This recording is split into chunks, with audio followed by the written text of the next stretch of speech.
Bonsoir à tous, bienvenue si vous nous rejoignez sur France 24. Vous êtes au cœur de l'info, on est ensemble jusqu'à 21 h, heure de Paris. Voici les titres de ce dimanche. Les électeurs moldaves appelés aux urnes pour désigner les 101 députés de leur Parlement.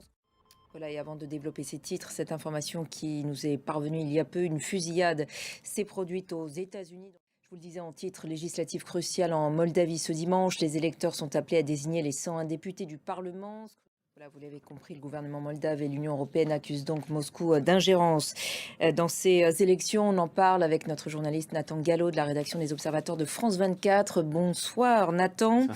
Une campagne de désinformation donc dont l'objectif était de discréditer le camp pro-européen auprès des électeurs moldaves.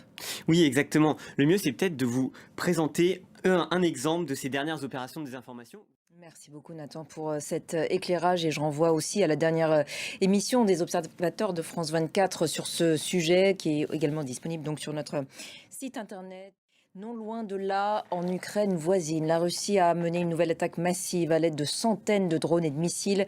Au moins 4 morts à Kiev, parmi lesquels une fillette de 12 ans, plus de 70 blessés également à travers tout le pays. Durant cette vague de bombardements qui a duré 12 heures, la Pologne a fait décoller des avions de chasse pour sécuriser son espace aérien après de multiples incursions russes présumées dans plusieurs pays de l'UE. Axel Simon. Dans le reste de l'actualité internationale au Proche-Orient, tout d'abord, des chars israéliens sont entrés ce dimanche dans les quartiers résidentiels de la ville de Gaza. Au lendemain du rétablissement des sanctions de l'ONU à son encontre, l'Iran fustige une décision, je cite, injustifiable et des mesures illégales.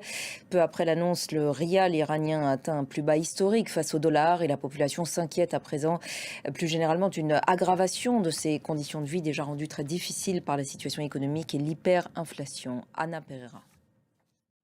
Et puis un mot des mondiaux de cyclisme de Kigali au Rwanda. C'était le tour des hommes ce dimanche et c'est Tadej Pogacar qui est arrivé premier. Voilà pour l'essentiel de l'actualité internationale. Restez avec nous, on se retrouve dans un court instant.